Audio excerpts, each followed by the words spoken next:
उसके बाद देखते हैं कि अब आपका LSCHBA तो मानो के बुझ गया, आपको चलते चलते डीजे ट्रिपिंग की प्रॉब्लम मिली थी, आपने BLDJ क्लोज किया, BLRDJ प्रेस किया, LSDJ बुझ गया, UA देखा उठ गया, LSCHBA भी बुझ गया। अब आपको बताया था सुबह में कि LSCHBA बुझ जाता है तो आपको 15 सेकंड इंतजार करना है। क्या करना है? 15 सेकंड इंतजार करना है। और यदि 15 सेकंड के अंदर अंदर आपका डीजे ट्रिप होता है तो उसका मतलब पक्की बात हो गई कि भाई LSCHBA बुझता है, उसके बाद ही आपका डीजे ट्रिप होता है। उसका मतलब क्या हुआ कि LSCHBA जैसे ही बुझता है, मतलब कि आपका आर्नो के साथ ऑक्सिलरी चली, आर्नो ने 380 वोल्ट जनरेट किया और आर्नो के साथ में ऑक्सिलरी जो चली, उस ऑक्सिलरी चलते ही आपका डीजे ट्रिप होता है। तो वहां पर भी ये बात आती है कि आपको ये जो बीच वाली ब्रांच है, ये जो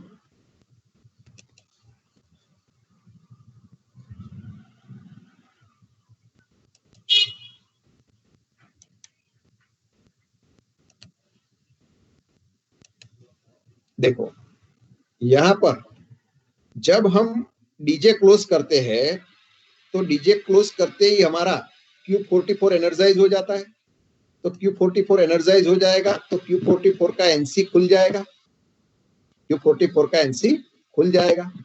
गाड़ी हमारी चलती है, गाड़ी हमारी चलती थी, तो उस समय मान लो नॉर्मल केस की बात करता हूं कि गाड़ी चलती थी तो हमने BLBMT क्लोज किया, तो BLBMT क्लोज करने पर C105, 106, 107 ये तो ओपन हो जाते हैं, लेकिन हमारा MBRH चलता है तो MBRH चलने से उसकी रिले QVRH पिकअप होकर उसका एनो इंटरलॉक सर्किट में लग जाता है।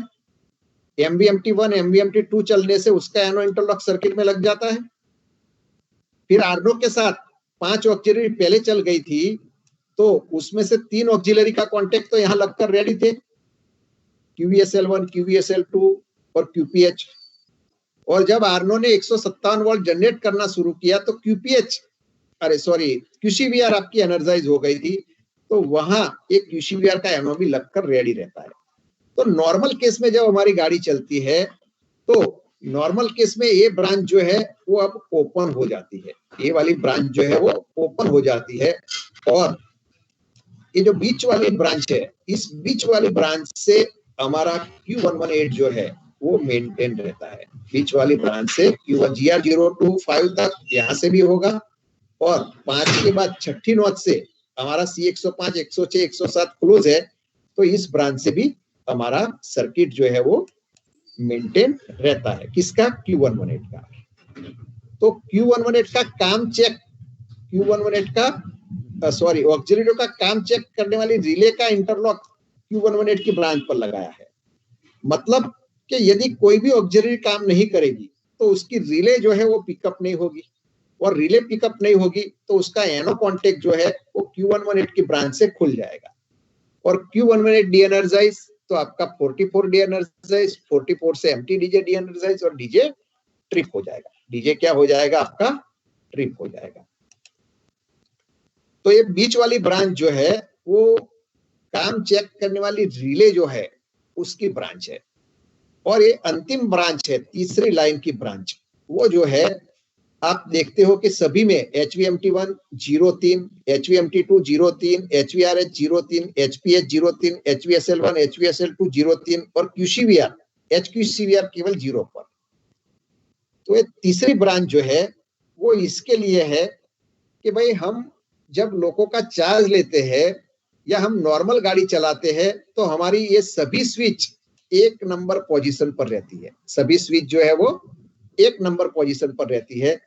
लेकिन जब हमको कोई ट्रबल आती है और हम उस पर्टिकुलर स्विच को, मानो कि आपको यही ट्रबल आई, LSCHBA बुझने के बाद डीजे ट्रिप की ट्रबल आई, तो हमें पता है कि LSCHBA बुझ गया, हमारा डीजे क्लोज हो गया, तो Q44 तो एनर्जाइज है, Q44 तो एनर्जाइज है, तो NC तो खुल गया। अब हमारा सप्लाई जो है आर्नो के साथ चलने वाली 5 ऑक्सिलरी मतलब QPH, QVSL1, QVSL2 से यहां से सप्लाई जाती थी। QCVR में यदि एनो इंटरलॉक में खराबी होती तो वहां पर क्या होता, हो सकता था कि भाई आपका आरनो LSCHBA बूझने से पहले ही ट्रिपिंग आ जाता। LSCHBA बूझने से पहले भी ट्रिपिंग आ सकता था। तो यहां पर हम क्या करते हैं कि भाई हम साइन पिकअप करते हैं। तो साइन पिकअप करने में हमें ट्रबल ये मिल रही है कि भाई हमने LSCHBA बूझ गया, 15 सेकंड इंतजार किया और हमें VCB ट्रिपिंग का संकेत मिला। तो हमें एक पक्की बात हो गई कि जैसे ही आर्नो चलता है तो आर्नो के साथ चलने वाली ऑक्सिलरी में कोई खराबी हो या उसका काम चेक करने वाली रिले में कोई खराबी हो, तो जिसके कारण ये एनो इंटरलॉक यहां पर ओपन हो रहा है और हमारा VCB ट्रिप हो रहा है Q118 के द्वारा। तो यहां पर 3 रिले आर्नो के साथ जो ऑक्सिलरी काम करती है उनमें से 3 रिले के कॉन्टेक्ट Q118 के ब्रांच पर लगे हैं। एक QPH, दूसरा QVSL1, तीसरा QVSL2 और QVSI12 44 के ब्रांच पर लगा है। तो अब हम ये देखते हैं कि मैंने आपको बताया था कि जब कभी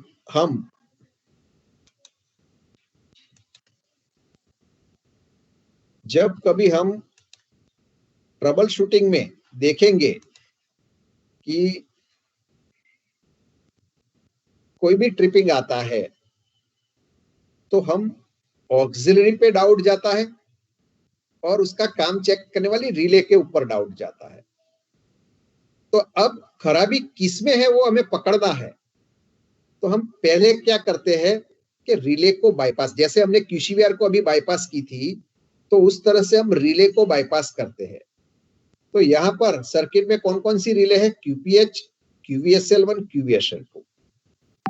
तो LSCHBA बूझने के बाद जब डीजे ट्रिप होता है तो उसमें हम क्या करेंगे, सबसे पहले HPH, HVSL1, HVSL2 को 3 पे रख देंगे। HPH, HVSL1, HVSL2 को 3 पे रख देंगे। मतलब ये जो यहाँ पर स्विच है उसका 3 नंबर का कॉन्टेक्ट, मतलब 0 और 3, तो 0 और 3 पर ये सप्लाई जो है इस ब्रांच से भी आगे बढ़ सकती है, इस ब्रांच से भी आगे बढ़ सकती है। तो जैसे ही आपका साइन पिकअप हो गया LSCHBA बूझने के बाद डीजे ट्रिप का, तो आपको सबसे पहले HPH, HVSL1, HVSL2 को 3 पे रखना है और उसके बाद में VCB क्लोज करना है। VCB क्लोज किया, वहां पर 2 बात आती है। VCB क्लोज किया, वहां पर 2 बात आती है कि यदि आपका VCB कायम रहता है, यदि आपका VCB कायम रहता है तो उसका मतलब क्लियर हो गया कि VCB कायम कब रहेगा, कि भाई आपका ये मेरा एरो दिख रहा है आपको, ये HPH के सामने QPH के सामने HPH 03, HVSL1 के सामने QVSL1 के सामने HVSL1 03 और QVSL2 के सामने HVSL2 03 का कॉन्टेक्ट है। मतलब आपने स्विच को 3 पे रखा तो ये रिले के इंटरलॉक बाईपास हुए, लेकिन स्विच के कॉन्टेक्ट के थ्रू सप्लाई जो है वो आगे बढ़ती है और QCVR के इंटरलॉक से आगे जा रही है। तो यदि आपका डीजे मेंटेन रहा, उसका मतलब ये हुआ कि खराबी पक्की बात है कि या तो रिले में है या फिर ऑक्सिलरी में है। तो इसके लिए मैंने आपको काम चेक करने का पहले बता दिया कि काम कैसे चेक करना है। तो यदि VCB कायम रहता है तो आपको क्या करना है, HPH, HVSL1, HVSL2 को 3 पे रखा और VCB क्लोज किया और VCB कायम रहता है तो तीनों ऑक्सिलरी का काम चेक करो, मतलब MPH का, MVSL1 का और MVSL2 का। यदि इनमें से कोई ऑक्सिलरी काम नहीं करती है, मानो कि आपका MPH काम नहीं करता है, MPH काम नहीं करता है, तो HPH को 0 पे रख दो और उसे आइसोलेट कर दो। लेकिन यदि आपका MVSL1 या MVSL2 काम नहीं करता है तो वहां आपको आपको समझाया था पहले भी कि वहां पर आपको पूरा ब्लॉक आइसोलेट करना पड़ेगा। तो यहाँ सिंपल सी बात आपको बताई है कि ऑक्सिलरी का काम चेक करें और यदि कोई ऑक्सिलरी काम नहीं करती है तो उसे आइसोलेट करें। कैसे आइसोलेट करोगे? तो उसकी जो संबंधित स्विच है उसको 0 पे रखो और उसे आइसोलेट करो। एमपीएच काम नहीं करता है तो एचपीएच को 0 पर रखना है। एमबीएसएल 1 या एमबीएसएल 2 में से कोई काम नहीं करता है तो उसके लिए 3 switch HVMT1, HVSL1, HVSI1 3 switch को 0 पे रखकर 1 या 2 ब्लॉक आइसोलेट करना पड़ेगा।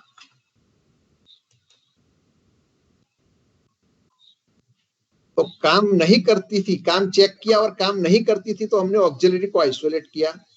और यदि काम करती है, मानो कि आपने देखा एमपीएच काम करता है, MBSL1 काम करता है, MBSL2 काम करता है, तो तीनों रिले का तीनों ऑक्सिलरी काम करती है तो फिर खराबी किस में हो सकती है, बता सकता है कोई? रिले में। रिले में। Very good. खराबी कहाँ हो सकती है? रिले में। तो अब हम क्या करेंगे कि जो हमने 3 स्विचों को 3 पे रखी है, मतलब कि रिले को हमने आइसोलेट कर रखी है। हमने किसको आइसोलेट कर रखी है? रिले को आइसोलेट कर रखी है। तो यदि काम करती है तो खराबी वाली रिले का पता लगाए। कैसे पता लगाओगे? तो वीसीबी ओपन करके आपने जो एचपीएच को 3 पे रखा था तो एचपीएच को 3 से 1 पे रखो, वापस वीसीबी क्लोज करो और वीसीबी क्लोज करने पर यदि आपका वीसीबी ट्रिप हो गया, डीजे LSCHBA बुझने के बाद डीजे ट्रिप हो गया तो वहां पक्का पकड़ में आ गया कि एक QPH रिले खराब है, क्योंकि जब भी उसको सर्विस में लाए रिले आपका डीजे ट्रिप हो गया। यदि वहां डीजे ट्रिप नहीं होता है तो फिर आप HVSL1 को रखो। तो बारी बारी से आप HPH, HVSL1, HVSL2 को 3 से 1 पर लाओ और जिस स्विच को 3 से 1 पे लाने पर आपका वीसीबी ट्रिप होता है उसी स्विच को वापस 3 पे रख दो, मतलब उस रिले को बाईपास कर दो और सामान्य रूप से आपकी गाड़ी चलेगी। तो ये केस था आपका वीसीबी कायम रहता था तब की बात थी। और यदि वीसीबी कायम नहीं रहता है, यदि हमारा वीसीबी ट्रिप हो जाता है, कब? कि जब आपने एचपीएच, HVSL1, HVSL2 को 3 पे रखा है, मतलब ये तीनों स्विच को 3 पे रखने के बावजूद भी वीसीबी ट्रिप हो रहा है, तो हो सकता है कि आपका QCVR का एनो इंटरलॉक लोचा मारता है। तो फिर उसके लिए हम क्या करेंगे कि HQCVR को 0 पे रखेंगे और HQCVR को 0 पे रखा, उसके बावजूद भी यदि सफलता नहीं मिलती है तो फिर हम अंतिम उपाय हमारे पास एक ही रहता है कि खराबी कहाँ है पता नहीं चलता है, तो अंतिम उपाय ये हो सकता है कि हम Q118 को वेज करेंगे और उसकी जो सावधानी है उसका पालन करते हुए कार्य करेंगे। है कोई डाउट इसमें? LSCHBA बुझने के बाद डीजे ट्रिप होता है।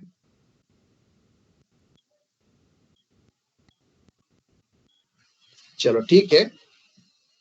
तो उसके बाद हमने जांच की तैयारी की थी, तो जांच की तैयारी में आपको बताया था कि BLVMT ओपन करे, है ना?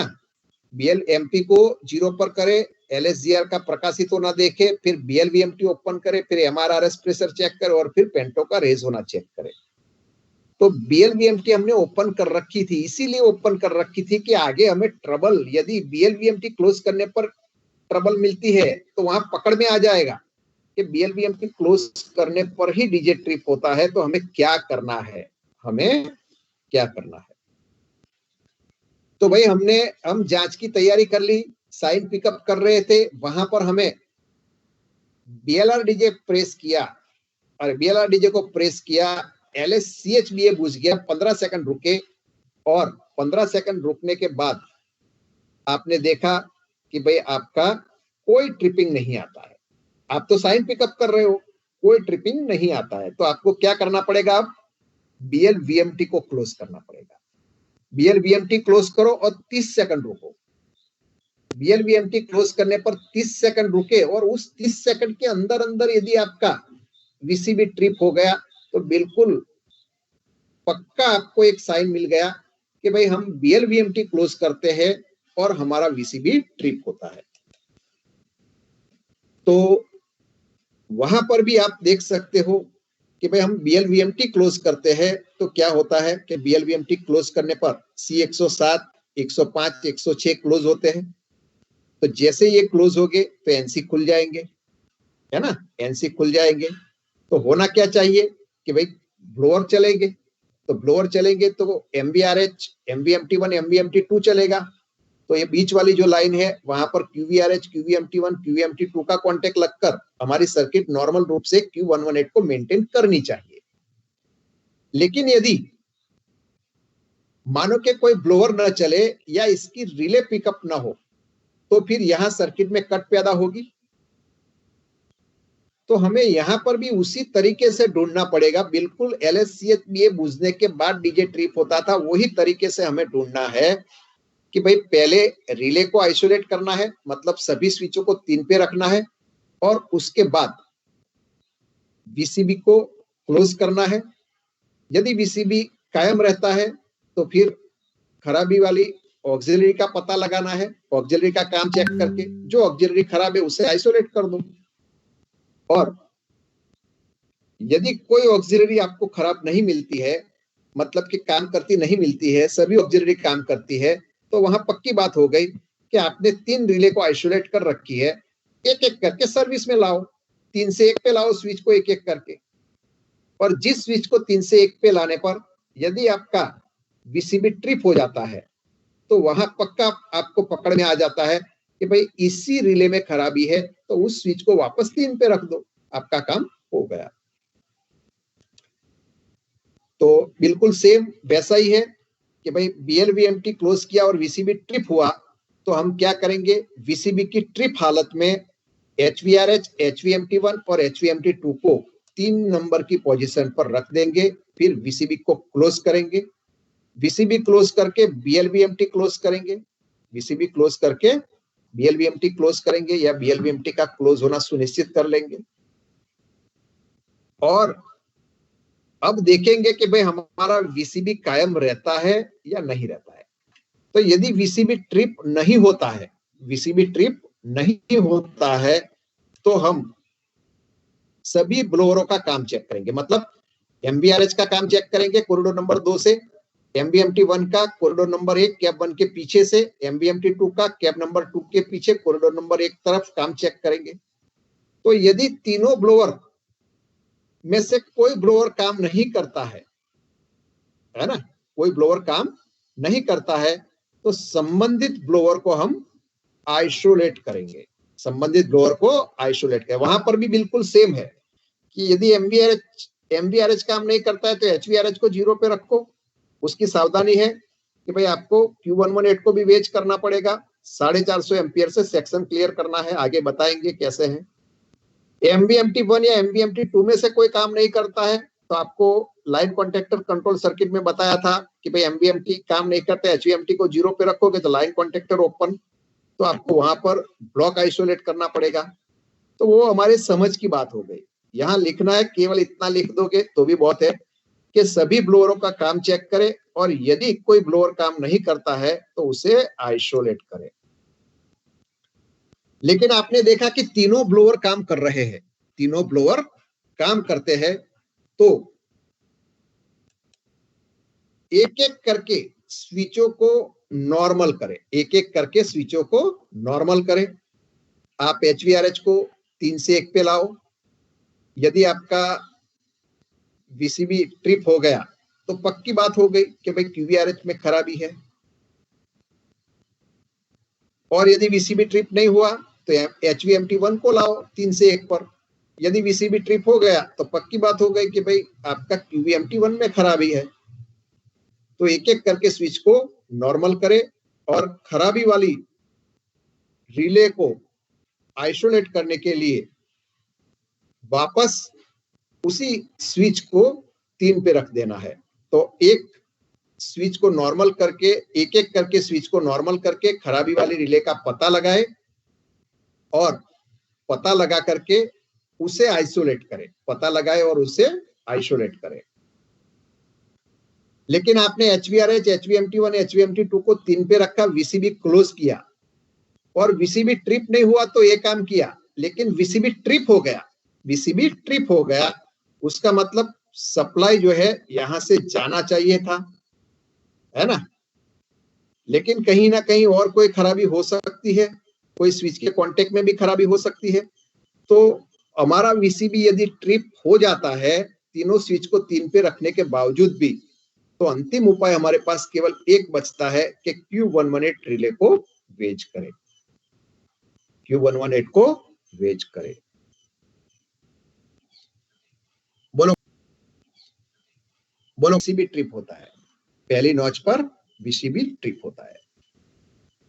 तो हमें पता है कि जब हम VCB क्लोज करते हैं तो VCB क्लोज करने पर हमारी 5 ऑक्सिलरी आर्नो के साथ चलती है, उसमें से 3 ऑक्सिलरी जो है उसका कांटेक्ट Q118 की ब्रांच पर लगा है और 2 ऑक्सिलरी MVSI1 MVSI2 की रिले के कांटेक्ट, ये जो QVSI1 और QVSI2 का कांटेक्ट जो है वो Q44 की ब्रांच पर लगा है।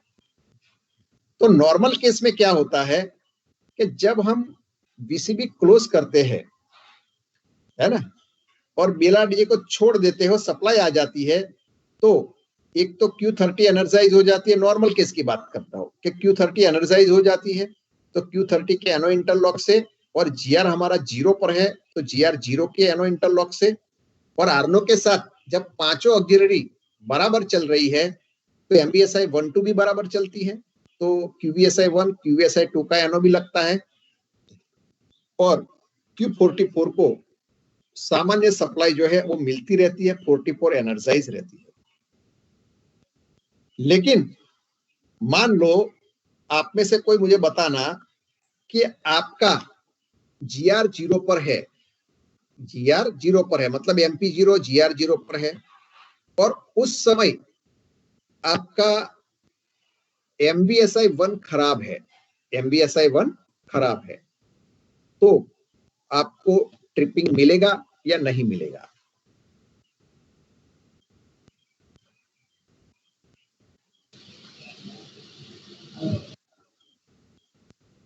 मिलेगा, ट्रिपिंग तो मिलना चाहिए। नहीं मिलेगा, GR का नहीं मिलेगा, 0 पे रहेगा, नहीं मिलेगा, नहीं मिलेगा, नहीं मिलेगा, नहीं मिलेगा सर, नहीं मिलेगा, नहीं मिलेगा।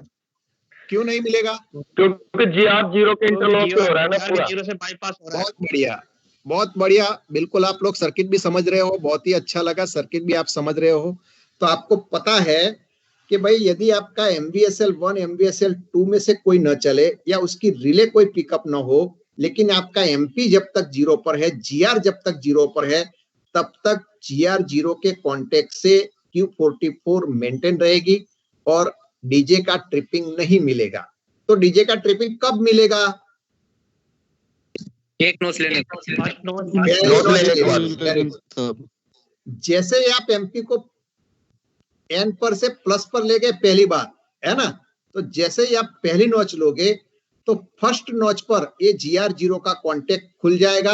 अब बीच वाली ब्रांच से सप्लाई आनी चाहिए थी, लेकिन वहां या तो आपकी QVSI खराब है या तो MVSI खराब है, तो यहाँ कट पैदा हुई, तो आपको पहली नॉच पर डीजे का ट्रिपिंग मिलेगा। तो बहुत ही सिंपल सी बात है कि यदि पहली नॉच पर आपको डीजे का ट्रिपिंग मिलता है तो और कुछ नहीं देखना है, केवल आपको 4 चीजों के लिए देखना है, एक MVSI1 MVSI2 और उसकी 2 रिले QVSI1 QVSI2।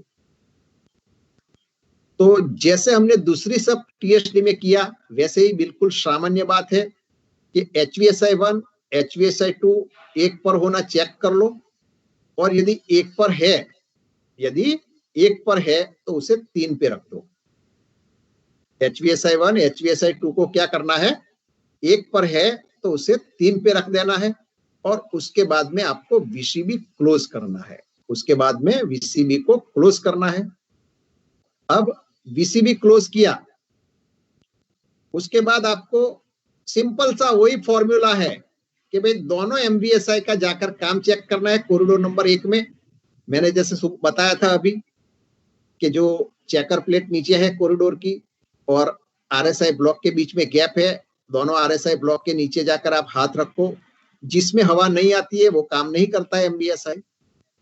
तो दोनों एमबीएसआई का काम चेक करें, और यदि कोई काम नहीं करता है, मानो कि कोई एमबीएसआई आपका काम नहीं करता है, तो सिंपल सी बात है कि वहां पर आपको पूरा ब्लॉक आइसोलेट करना पड़ेगा।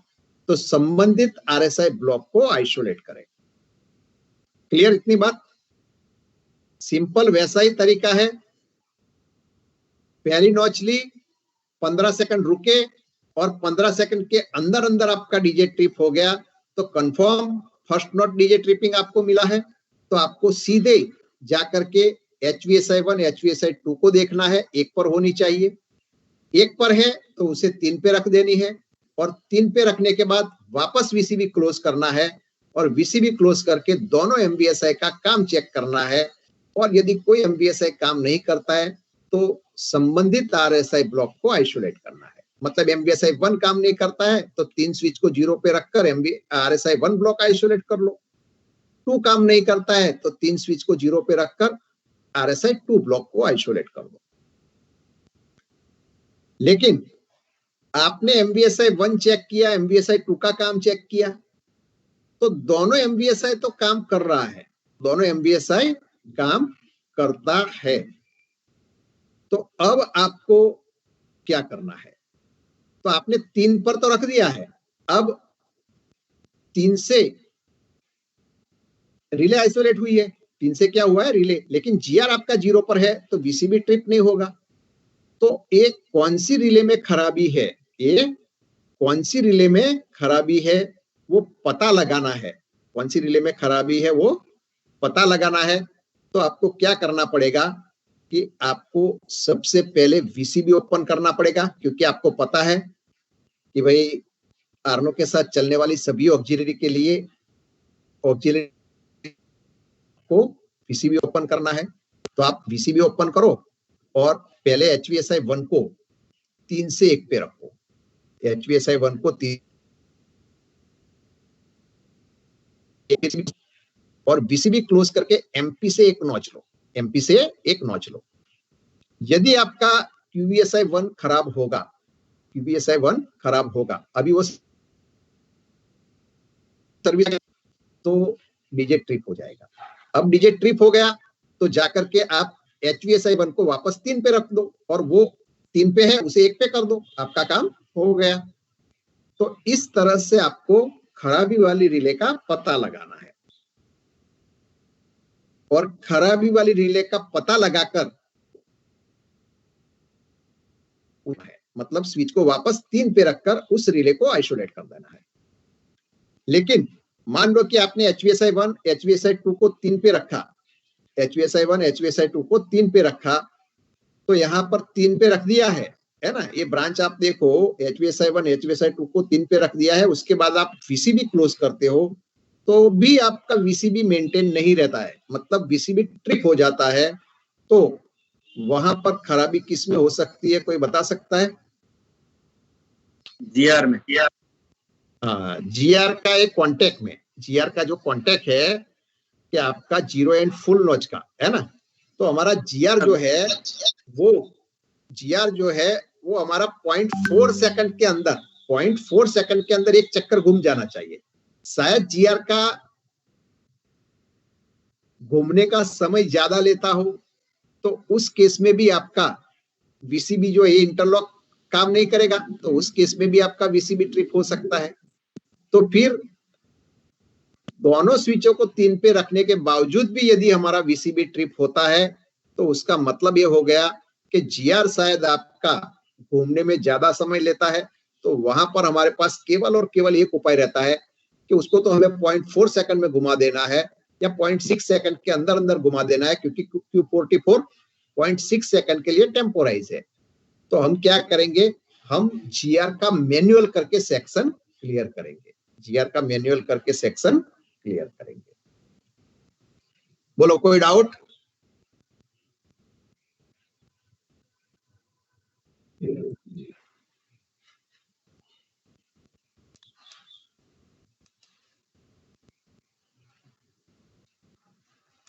चलो 6 नॉच पर, मतलब कि आपका तो वीसीबी ट्रिप हो गया था। आपने बीएलडीजे क्लोज किया, बीएलआरडीजे प्रेस किया, एलएसडीजे बुझ गया, एलएससीएचबीए बुझ गया, 15 सेकंड हो गई। बीएलवीएमटी क्लोज किया, 30 सेकंड हो गई, कुछ नहीं हुआ, है ना। फिर आपने एक नॉच ली, 15 सेकंड रुके, एक नॉच पर 15 सेकंड रुकने पर भी कुछ नहीं हुआ। तो अब आपको क्या करना है, 6 नॉच लेनी है। क्या करना है, 6 नॉच लेनी है। तो भाई 6 नॉच लोगे तो गाड़ी खड़ी है, गाड़ी खड़ी है, तो वहां पर आपको 6ठी नॉच पर आपका डीजे ट्रिप होता है। तो आप क्या करोगे कि आप दोनों HVSI को पहले 0 पे रखोगे। क्या करोगे, दोनों HVSI को पहले 0 पे रखोगे, उसके बाद आप 6 नॉच लोगे, है ना। क्योंकि 6 नॉच पर तो SA9 को भी छोड़ के लोको भाग सकता है, आगे कुछ लोको है तो उसको डैश मार सकता है। तो हम क्या करेंगे, HVSI1 HVSI2 को 0 पे रख देंगे ताकि लाइन कॉन्टेक्टर क्लोज ना हो, और हम 6 नॉच लेंगे और 15 सेकंड रुकेंगे। 6 नॉच लेकर के 15 सेकंड रुकेंगे, और 15 सेकंड के अंदर अंदर यदि हमारा डीजे ट्रिप हो जाता है तो हमें पक्का साइन मिल गया कि 6ठी नॉच का डीजे ट्रिपिंग है, 6 नॉच का डीजे ट्रिपिंग है। तो आपको बताया था। हाँ, दूसरी बात कि यदि आपकी गाड़ी चल रही है, आपकी गाड़ी चल रही है और आप चालू गाड़ी में भी ये सब साइन पिकअप पाइन सिकअप कर सकते हो भाई। तो गाड़ी चल रही है, तो चलती गाड़ी में यदि आपका सिग्नल विग्नल सब बराबर है तो आपको रोकने की जरूरत नहीं है। आप सीधा चलती गाड़ी में भी 6 नॉच लेके देख लो कि भाई 6 नॉच पर आपका डीजे ट्रिप हो रहा है, तो आपका वीसीबी, अरे आपका 6ठी नॉच का ट्रिपिंग है। लेकिन गाड़ी खड़ी है और आप चेक करते हो, तो उस केस में आपको क्या करना है कि आपको HVSI1 HVSI2 को 0 पे रखना है, उसके बाद आपको 6 नॉच लेनी है, फिर 15 सेकंड रुकना है, और रुककर आपको देखना है कि वीसीबी ट्रिप हो गया, तो उसका मतलब है पक्का 6ठी नॉच का ट्रिपिंग है।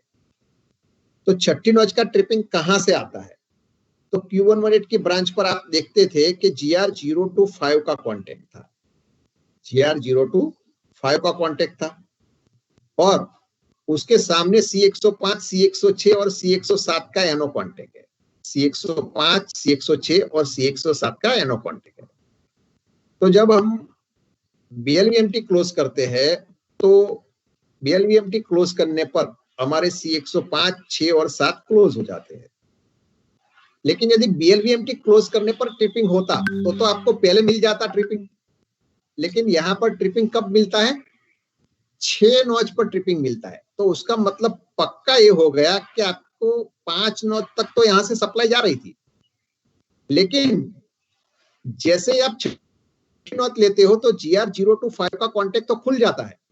अब आपका जो एनो कॉन्टेक्ट है C105, 106, 107 का, वहां कहीं ब्रेक है, मतलब इस कॉन्टेक्ट में कहीं ब्रेक है। ये एनो कॉन्टेक्ट जो है इंटरलॉक है, वहां पर कहीं ब्रेक है, जिसके कारण या आपका 105, 106, 107 में से कोई कॉन्टेक्टर आपका क्लोज नहीं होता है, कॉन्टेक्टर कोई क्लोज नहीं होता है। इसके कारण कॉन्टेक्टर क्लोज नहीं होगा तो उसका एनो नहीं लगेगा, तो इसके कारण यहाँ पर आपको ट्रिपिंग मिल रहा है। तो आपको ये बात समझ लेनी है कि आपका 6ठी नॉच का ट्रिपिंग आता है तो कॉन्टेक्टरों के द्वारा ही आता है। मतलब या तो कॉन्टेक्टर कोई क्लोज नहीं होता है, या फिर कोई कॉन्टेक्टर का एनो इंटरलॉक नहीं लगता है। तो हम क्या करेंगे कि हमें पक्का पता है इसका ट्रिप, तो डीजे तो ट्रिप हो गया 6 नॉच पर, तो अब हम वीसीबी को क्लोज करेंगे, BLVMT क्लोज करेंगे, और टीके पैनल खोलकर देखेंगे कि तो 7 का क्लोजिंग चेक करेंगे कि बराबर क्लोज हो रहे हैं या नहीं हो रहे हैं। तो यदि कोई कॉन्टेक्टर क्लोज नहीं होता है, यदि कोई कॉन्टेक्टर क्लोज नहीं होता है, तो उसके लिए ट्रबल शूट करेंगे। आपको ट्रबल शूट बताया था, कॉन्टेक्टर क्लोज नहीं होता है तो क्या ट्रबल शूट करना है, वीसीबी ओपन करना है, पेंटो लोअर करना है, आईपी मैग्नेट वाल्व का सीओसी बंद करना है और बैटरी को ऑफ करना है। बैटरी ऑफ करके जो भी आपका 105, 106, 107 में से जो भी कॉन्टेक्टर क्लोज नहीं होता था उसकी कॉइल टर्मिनल चेक करने हैं और उसका मोबाइल जो है उसको 2-3 बार ऑपरेट करना है। फिर वापस आपको लोको को एनर्जाइज करना है, आईपी मैग्नेट वाल्व खोल देना है और बीएलवीएमटी क्लोज करके चेक करना है कि जो कॉन्टेक्टर आपका क्लोज नहीं हो रहा था वो हुआ या नहीं। यदि हो गया तो आपको सफलता मिल गई, आपका काम हो गया। तो पहले ट्रबल शूट करनी है और यदि ट्रबल शूट करने पर सफलता नहीं मिलती है, ट्रबल शूट करने पर सफलता नहीं मिलती है तो उस संबंधित कॉन्टेक्टर को आपको वेज कर देना है। तो उसके लिए आपको बताया था कि एक आपको वेज मिलता है, स्टैंडर्ड मानक वेज मिलता है, तो वो वेज आपको राइट हैंड साइड पे लगाना है, लेफ्ट हैंड साइड से आपको पकड़ना है, राइट हैंड साइड पर फ्लाई नट ऊपर रखते हुए वेज कर देना है। तो इस तरह से आपको सबसे पहला ये चेक करना है कि वीसीबी क्लोज करके, बीएलवीएमटी क्लोज करके 105, 106, 107 का क्लोज होना चेक करना है। और यदि कोई संबंधित कॉन्टेक्टर क्लोज नहीं होता है, कोई पर्टिकुलर कॉन्टेक्टर आपका क्लोज नहीं होता है, तो उसके लिए पहले ट्रबल शूट, और ट्रबल शूट करने पर सफलता न मिले तो उस संबंधित कॉन्टेक्टर को वेज कर देना है। और वहां एक बात ये भी ध्यान रखनी है कि फिर से जब आप बीसीबी क्लोज करोगे तो आवश्यक रूप से एक बात आपको करनी पड़ेगी कि आपको उसकी जो संबंधित स्विच है HVRH, HVMT1, HVMT2 उसको 0 या 3 पर रखनी पड़ेगी, 0 या 3 पर रखनी पड़ेगी। नहीं रखोगे तो क्या होगा, कोई बता सकता है?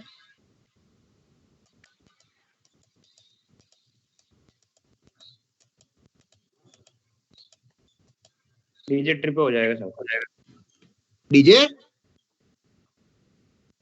डीजे सर्किट ट्रिप हो जाएगा। देखो मैंने आपको बताया कि यदि आप HVRH, HVMT1, HVMT2 को, और सॉरी आप C101, C105, 106, 107 में से किसी एक कॉन्टेक्टर को आप वेज करते हो तो उसकी संबंधित स्विच जो है ना, उसको आपको 0 या 3 पे रखनी है। तो क्यों रखनी है? नहीं रखा तो नहीं होगा यदि नहीं रखा तो। हाँ, वेरी गुड।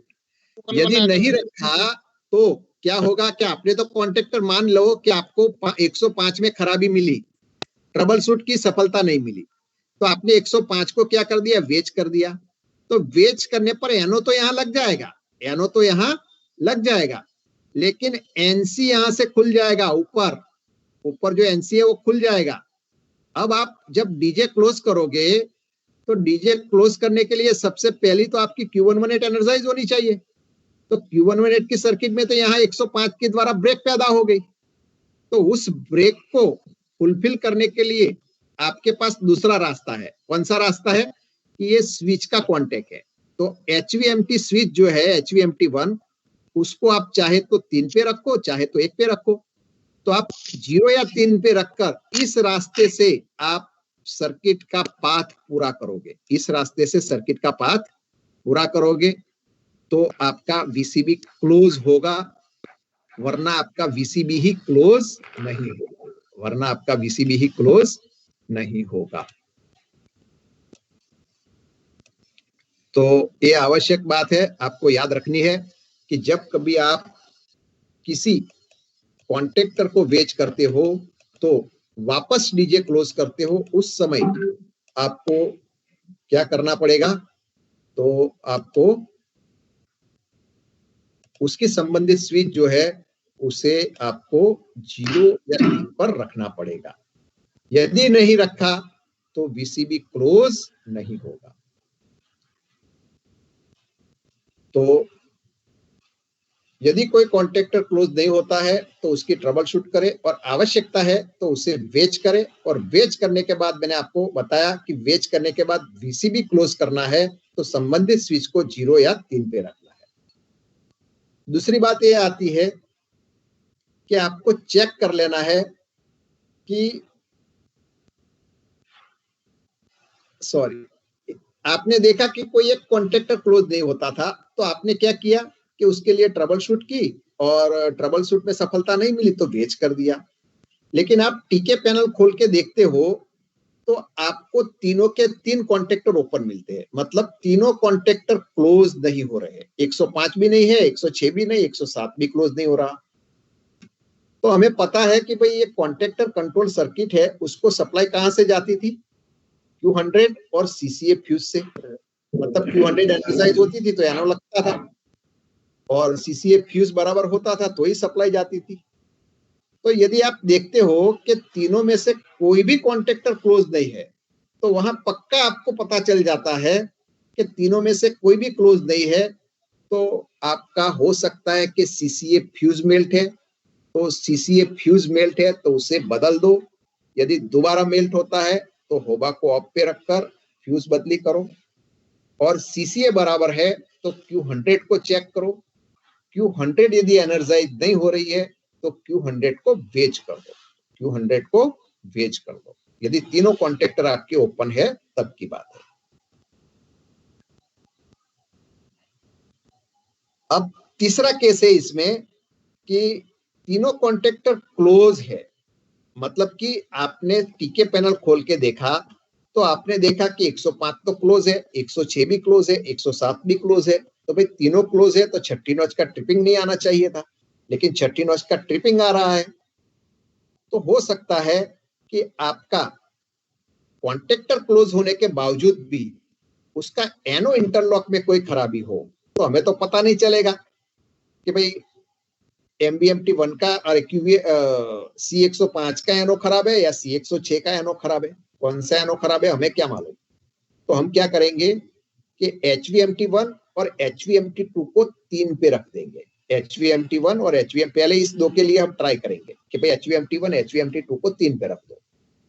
और यदि हमें सफलता मिल गई तो गाड़ी चलाएंगे, और 3 पे रखा है तो अब रिले आइसोलेट है, तो दोनों ब्लोअरों का काम चेक करते हुए हम गाड़ी चलाएंगे। लेकिन HVMT1 HVMT2 को 3 पे रखने के बावजूद भी यदि सफलता नहीं मिलती है तो हो सकता है कि आपका C107 का एनो लोचा मारता हो। तो फिर उस केस में आपको क्या करना है कि यदि सफलता नहीं मिलती है तो Q118 को वेच कर देना है, Q118 को वेच कर देना है। तो यहाँ छठी नॉच का जो ट्रिपिंग है बहुत ही सिंपल सी बात है, बहुत ही आसान सा है, कई बार एग्जाम में पूछा जाता है। तो याद रखने के लिए आपको सिंपल मैं 3 केस बताता हूं इसमें कि भाई आप VCB क्लोज करो, 105, 106, 107 को क्लोजिंग चेक करो। यदि कोई एक कॉन्टेक्टर क्लोज नहीं होता है तो उसके लिए ट्रबल शूट करो, आवश्यकता पड़ने पर उसे वेच करो, और वेच किया है तो संबंधित स्विच को 0 और 3 पे रखो और फिर VCB को क्लोज करो। ये एक कॉन्टेक्टर क्लोज नहीं होता था तब की बात थी। दूसरा केस कि आपने टीके पैनल खोल के देखा, तीनों के 3 कॉन्टेक्टर क्लोज नहीं होते हैं, तो हो सकता है कि आपका Q100 या आपका CCA मेल्ट हो। तो उसके लिए क्या आपके पास कोई और उपाय है कि आप इन दोनों को चेक कर सको?